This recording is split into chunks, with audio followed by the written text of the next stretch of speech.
This is Flare and Flow by The Legend of Chell on AO3. Chapter 11, Crackle. Lance had a plan. Every night, the group would lay out their bedrolls and sleeping bags and slumber around the dying embers of the campfire. And every night, Lance placed his bedroll strategically closer to Keith's, inch by agonizing inch. Honestly, he probably wasn't being as subtle as he thought. Lately, when he rolled out his blankets, Hunk would give him an encouraging thumbs up and Pidge would roll her eyes. Allure would hide a giggle behind her hand, and Karan would twirl his mustache knowingly. He had been a bit worried that his advances might invite the wrath of an overprotective brother, but Cheryl merely smiled and moved on. The only one who didn't seem to notice the decreasing space between them was Keith himself. His obliviousness was as cute as it was frustrating.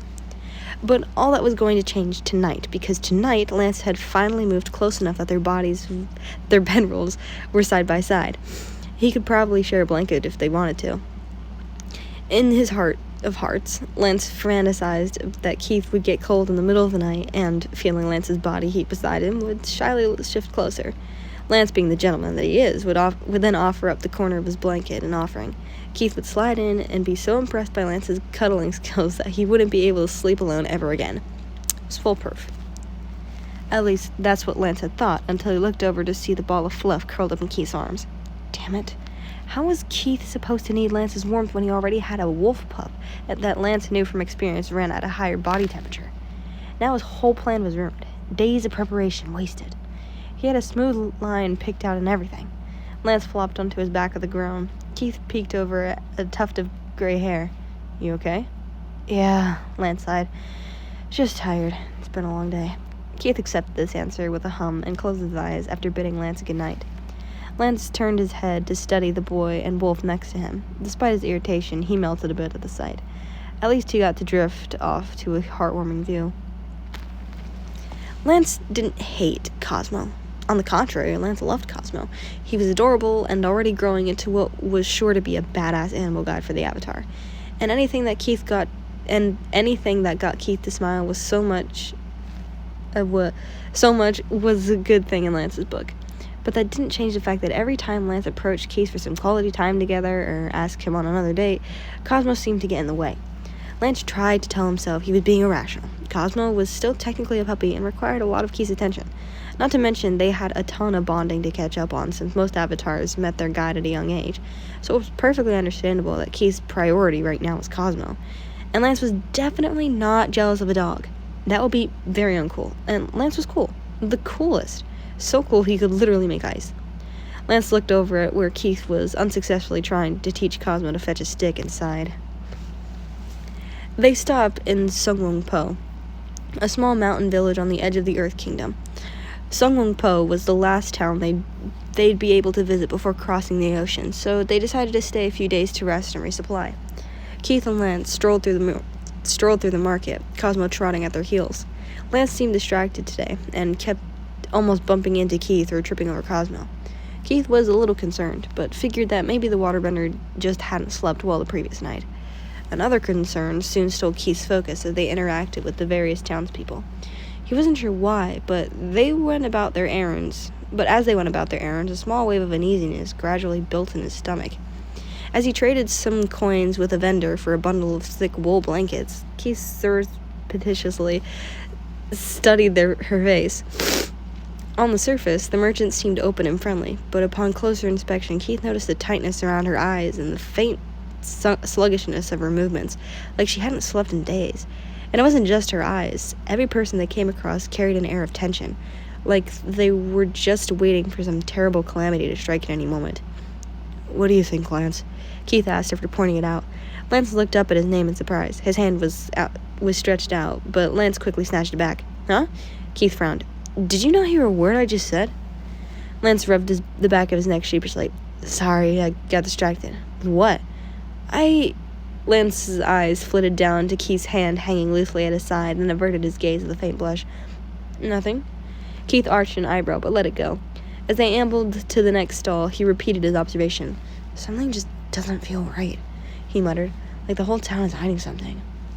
Lance nodded, but Keith got the impression that he still wasn't fully paying attention. He kept glancing over at Keith and then down at Cosmo, trotting between them. "Well, we could ask around, but if they're really hiding something, I doubt they just tell us." Lance finally said. For now, let's just keep a lookout for anything suspicious. They went around, buying more supplies and making small talk, but as Lance predicted, as soon as Keith tried to casually ask if the town was having problems, people quickly found excuses to leave the conversation. Keith let out a frustrated huff as he had another person scurried away. He turned back to Lance to complain and blinked. What are you doing? Lance froze. He had somehow slid up next to Keith without the Avatar noticing, and an outstretched arm hovered around Keith's shoulders. Lance not so smoothly raised said arm into a stretch and yawned loudly. Well, that was a bust, he said, avoiding Keith's eyes. I'm kind of tired. Maybe we should take a break? Keith sent him an odd look but shrugged it off. It is past lunchtime, he agreed. Keith reached down to scratch Cosmo's ears and added, I bet Cosmo's hungry too. Lance's face did something funny, but it was gone before Keith could figure out what. The three set off in search of somewhere to eat. How about here? Lance gestured to a small but cheery tea shop. It wasn't overly crowded, but there were enough customers to indicate that it was probably good. Keith, however, frowned. I don't know, he said. Do you think they would let Cosmo in? Lance deflated a bit, but quickly regained his bravado. Looks like they have outdoor seating too. He pointed out a patio with a handful of tables. They made their way over, and Keith was relieved when the waitress cooed over the wolf pup rather than kicking him out. After they ordered tea and dumplings, Keith reached into his pouch and pulled out some dried meat for Cosmo. As he stroked Cosmo's fur, Keith was startled to feel something warm brush against his other hand. He looked over to see Lance's hand resting on the table next to his. 2 spots of color high on his cheeks, Lance twitched his pinky like he was going to intertwine it with Keith. Keith felt his own face flush as the digit inched closer. Here you go. The two jumped, hands returning to their sides, as the waitress placed their orders on the table. She had also brought a bowl of water out for Cosmo, which Keith thanked her for.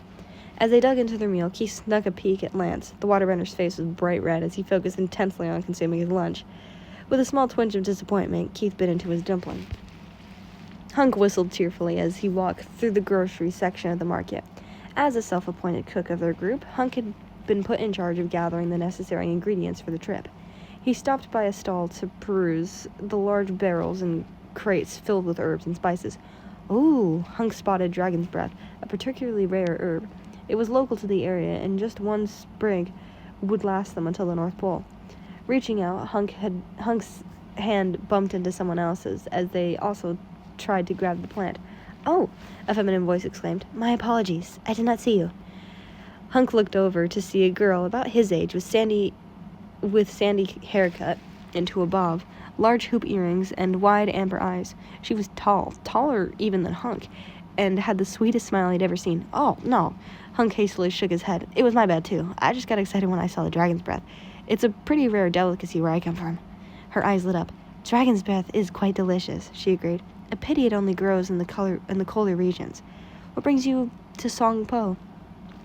Hunk paid for his wares and idled as she did the same. My friends and I are just stopping by to restock supplies before heading to the Northern Water Tribe. She gasped in delight. That is so exciting. I've never even been outside of the village before. Are you going by boat? Sky bison, actually. Wow. They continued to chat as they moved through the aisle of stalls. He learned her name was Shay, and she was also an earthbender. In turn, Hunk told Shay about growing up near the capital and how he was thinking about going to the National University. She also showed him all the best places to get the ingredients he was after, which endeared her to him forever. Just as they were giggling over a story Hunk had shared about some shenanigans Lance and he got into as children, a sharp voice rang out, Shay! They turned to see a young man who looked remarkably similar to Shay storm over.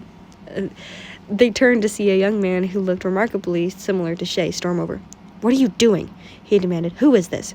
This is Hunk. Shay smiled. He and his friends are visiting on their way to the Northern Water Tribe. Hunk, this is my brother, Rax.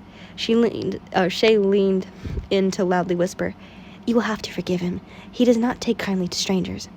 And for good reason, Rax snapped. We already have enough problems to deal with. Interacting with outsiders will only invite more. Now come along. It is time to go home. With one last dirty look at Hunk, he turned on his heel and walked away. Shay offered an apologetic smile. I had better be going. It was lovely to meet you, Hunk. If you are still in town tomorrow, perhaps we can meet up again. Hunk nodded enthusiastically. Yeah, I'd love to. I'm pretty sure we'll be here for a few days. They agreed on when and where to meet again, and parted ways. arms full of goods that were sure to make their meals delicious. Hunk hummed tunelessly as he made his way back to camp. The following day, Hunk waited in the town square. Lance had teased him earlier that morning for taking longer than usual to groom himself, but Hunk didn't think the waterbender had any room to talk with how much he'd been falling over himself lately to get Keith's attention. Right on time, Shay spotted him and hurried over. "Good morning," she greeted. They exchanged some polite small talk and meandered through the streets. "What would you like to do today? I'm afraid there's not much to offer. We are a rather small village." "Actually, I was wondering if you'd be willing to show me the Balmera caves," Hunk said. "I've heard they're really beautiful and full of rare plants and minerals." Shay hesitated, her sweet smile slipping away. Hunk was immediately reminded of what Keith had said at dinner last night. The Avatar had insisted the townsfolk were hiding something, but he didn't know what. Watching Shay's downcast expression, Hunk wondered if Keith was right. "I'm afraid," Shay replied, "that is not possible at the moment." "Why not?" "The caves are off limits right now. No one is allowed inside, not even the locals." Hunk frowned. The Balmeran caves were the only thing Suwong Po was famous for. It seemed odd that they'd be closed off. "Did something happen?" "I am not really supposed to say," she admitted. "Shay?" Hunk halted and looked her in the eyes. Feeling brave, he grasped her hand and gave it a comforting squeeze. "Please. I know we just met, but you can talk to me." Shay studied his face, and Hunk tried to look as earnest as he felt. Finally, she nodded and used their linked hands to lead him away from the prying eyes and ears. "Do you know why they are called the Balmera caves?" Shay asked as they slowly walked through the wooded area. Hunk shook his head. "They are named after the town's guardian spirit, the Balmera." "Guardian spirit? Like the four lions?" No, Shay said with a tinkling laugh. "The Balmera is a great and ancient soul, but not nearly on the level of the lions. Still, it has protected our village for centuries, and we hold a festival in its honor every year." Shay's smile transformed into a worried frown. "However, in the past few months, the Balmera has been acting strangely. Normally it is a gentle creature and welcomes anyone who comes to its caves, but now it attacks all who enter. We cannot even get close enough to find out what is wrong." "I'm so sorry, Shay," Hunk said. "It weighs heavily on all of us," she sighed. "Many fear it is a bad omen, or that the Balmera might even attack the village. If we are unable to find a solution soon, we may have to leave. Or worse, some may have started to talk about driving the Balmera away." Hunk rubbed his shin. "Maybe my friends and I can help." "How?" Shay asked skeptically. "Forgive me, but if we cannot get close to the Balmera, I do not see how outsiders could." Hunk grinned. "I know a guy." As Shay recounted to the town's predicament, Lance tried to ignore the "I told you so" look Keith kept shooting at him. "I see," said Keith when she finished. "Of course I'll help you." Shay hesitated. "I do not mean to sound ungrateful, but I do not understand why you're so confident you can solve our problem. Are you all spirit mediums?" She looked around at their Celtic group dubiously. No." Keith glanced back at his friends, who all gave him encouraging looks. When his eye landed on Lance, the waterbender offered him a firm nod, letting Keith know he would support whatever decision Keith made. Keith swallowed and stood up taller to look Shay in the eyes. "I'm the Avatar." Shay blinked and her eyes widened.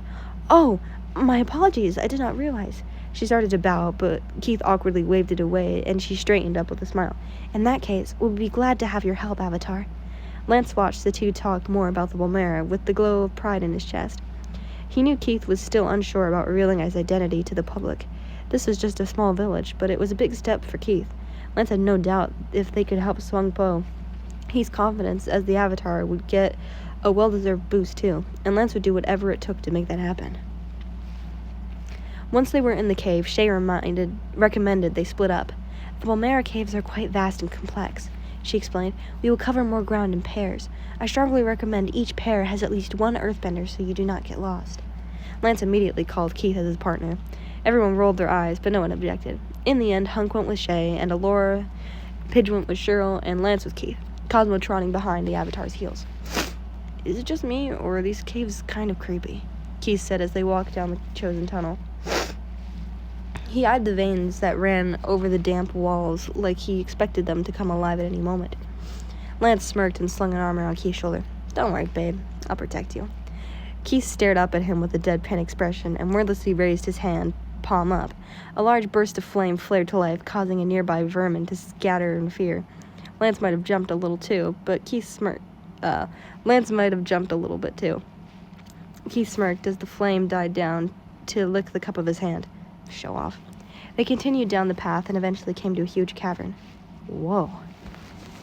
While the tunnel had been dark and full of creepy crawlies, the walls of the cavern were embedded with crystals that gave off a faint blue glow, bathing the area in a soft light that reflected off the large pond in the middle of the cavern. Keith extinguished his flames and looked around in awe.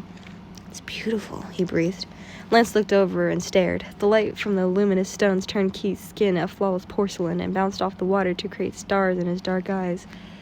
A draft whispered through his hair, and Lance itched to tuck the stray lock behind Keith's ear. Before he could move, Keith turned to him. Do you think the Balmera is here? Lance shrugged as he tried to regain his composure. Dunno. Shay said it could be anywhere in the caves, but this does look like where a magical spirit would live. Keith hummed thoughtfully and gazed into the pool. Cosmo tentatively sniffed at the edge and gave a small snort. Lance crouched down next to him and peered in as well. It looked deep, like it could go down for miles. When Lance reached out with his senses, he couldn't feel where the water ended. There was also something different about the water itself. Do you feel that? Feel what? Keith asked.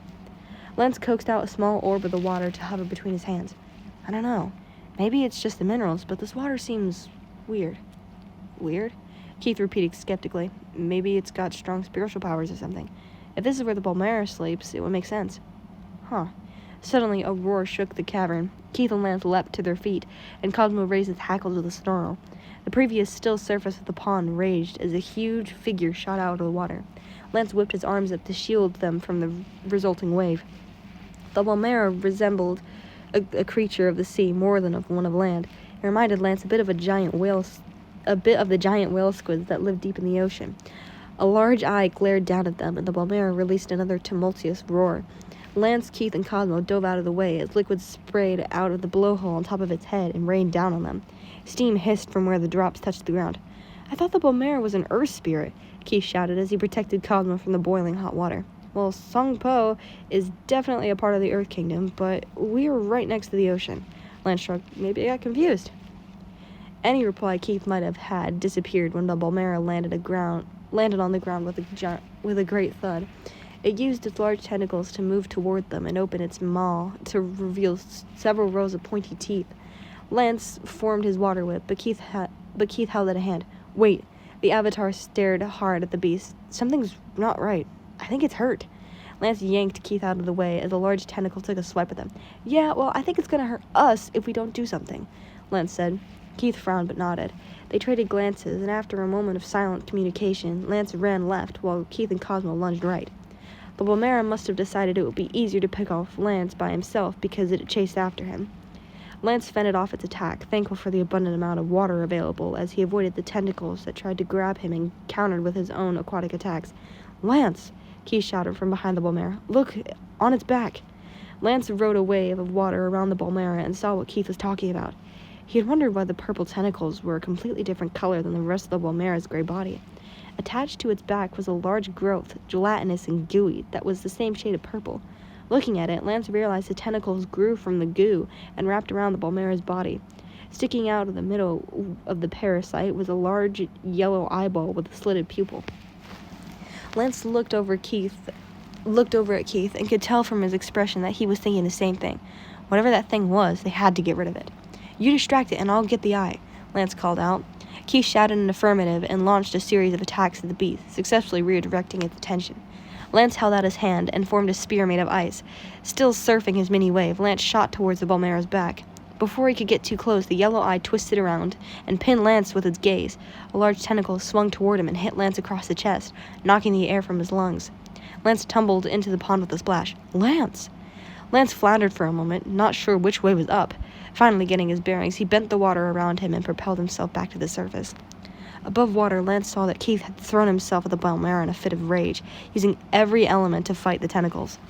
One got past him, however, and grabbed the Avatar around his waist. It lifted him up, and Keith let out a cry as the tentacle slammed him against the wall.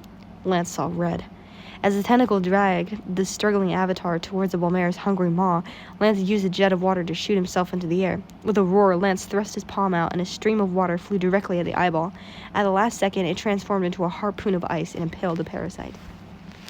A piercing shriek echoed through the cavern as the purple tentacle writhed in pain before they and the eyeball withered away into nothingness. The Balmera, no longer having anything to support it on land, collapsed, right on top of where Keith had been. "Keith!" Lance raced over in a panic. "Over here!" Lance paused and looked towards the source of Keith's voice on the other side of the cavern. Keith's face peeked out from behind a large crystal. The waterbender hurried over to find Keith sitting on the ground with Cosmo beside him. Lance dropped his knees and threw his arms around Keith in a tight embrace. Not that I'm not relieved you didn't get turned into an avatar pancake, but what just happened?" Lance asked. I think it was Cosmo," Keith replied, looking as bewildered as Lance felt. "The Balmera was about to crush me, and I couldn't move in time, but suddenly Cosmo was there, and then bam, we're over here." "Huh." Lance stared down at the star wolf pup. Cosmo wagged his tail. "Is the Balmera okay?" Keith asked. Lance looked over his shoulder at the behemoth still lying motionless across the room. "I don't know," he replied. "We should probably go check on it. Hopefully now that goo monster is gone, it won't attack us again." Lance stood up and held out a hand for Keith. The avatar grabbed it, but when he tried to move, Keith hissed in pain and collapsed back onto the ground. Lance quickly kneeled again, and with gentle prodding, examined Keith's leg. "It's like a fractured ankle," Lance said. He bent some water out of the pond to wrap around the limb in question. "I can help with the swelling, but I doubt you'll be able to walk on it for a few days." Keith grumbled, but let out a sigh of relief as the water soothed his injury. Once Lance deemed the ankle healed enough for the time being, he returned the water to its source. Movement out of the corner of his eye had Lance jumping up to shield Keith. However, the Balmera merely regarded them with its large eyes. After a few moments, it slowly shuffled closer. Lance kept a wary eye on it, ready to attack at the first sign of danger, but Keith tugged at the hem of Lance's tunic. When Lance looked down and askance, Keith shook his head. The Balmera opened his mouth, and Lance tensed again, but instead of the loud roar from earlier, a melodious rumble filled the air. After a few moments, the sound faded, and the Balmera slipped back into the pond. Blinking, Lance turned to Keith to find the avatar staring after the spirit in awe. "Did you—" Lance raised an eyebrow. "Understand what it said?" "Kind of," Keith replied haughtily.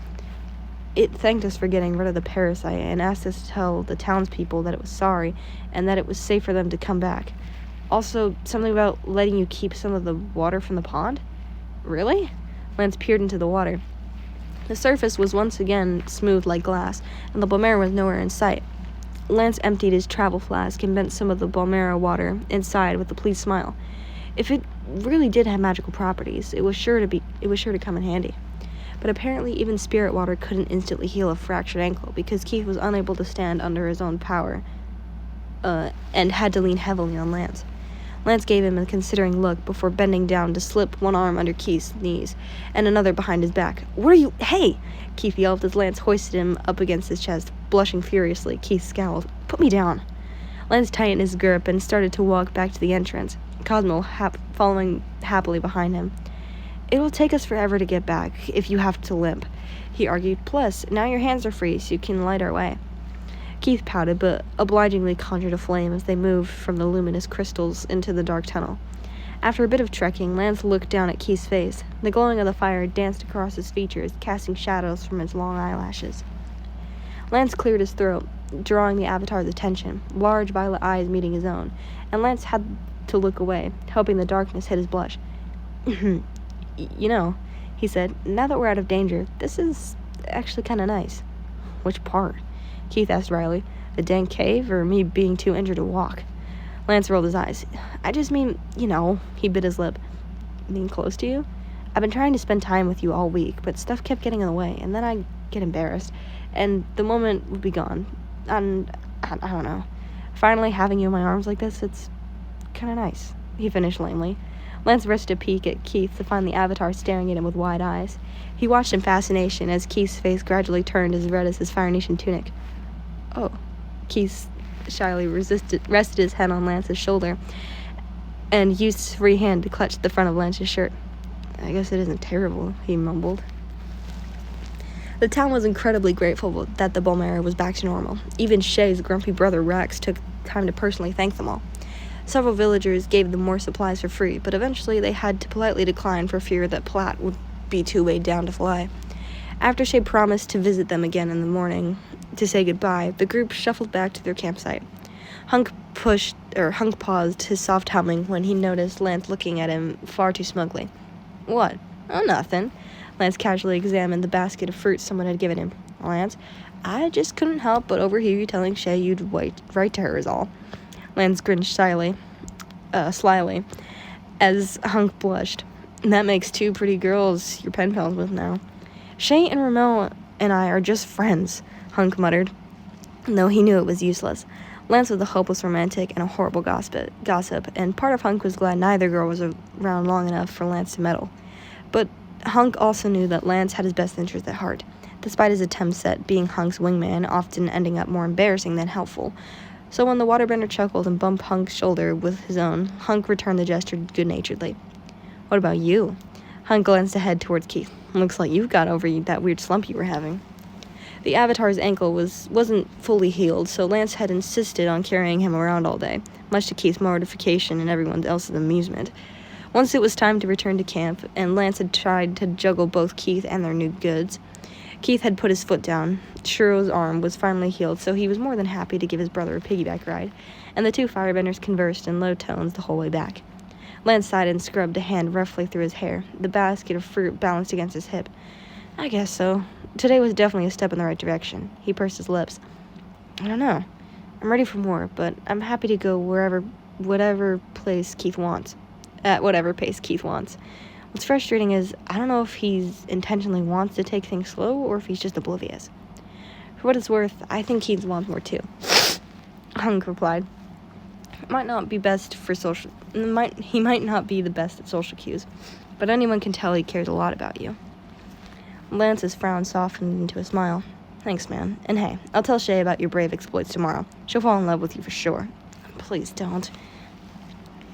That night, as they all got ready for bed, Lance paused and blinked down at the wolf pup curled on the ground by Keith's feet. "Cosmo's not sleeping with you?" "Oh, I guess not." Keith shrugged. "It's a bit of a relief, honestly. I tend to run a bit hot at night. I think it's a firebender thing, and having Cosmo in my sleeping bag with me was kind of like hugging a campfire. I think I was gonna be cooked alive." "Oh." Lance's heart sank. Keith glanced up at him, then averted his eyes with a faint blush. But, your body temperature is lower than mine, probably because you're a waterbender, so maybe we could cancel each other out?" Lance blinked. He was almost positive Keith was making that up, but he wasn't about to question such a golden opportunity. Only one way to find out. Lance patted the ground next to him. Keith moved his blankets a few inches required for their bedrolls to be pressed together. Come morning, Lance had woken up to find Keith wrapped up in his arms, head tucked under Lance's chin as he nuzzled his cheek against Lance's collarbone. Even his friends' merciless teasing couldn't dampen Lance's grin.